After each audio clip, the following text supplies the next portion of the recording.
からの大会もいよいよ正念場です。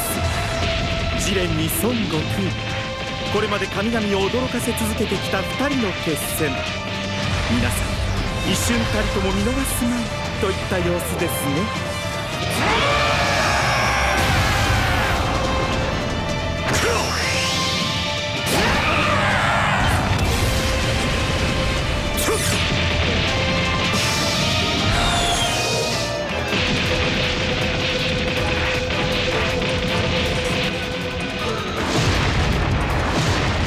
なんて凄まじい攻防。悟空さんの動きより鋭くなってます。じゃがここぞという時の一撃が決まらんようじゃ。ケフラさんの時と同じ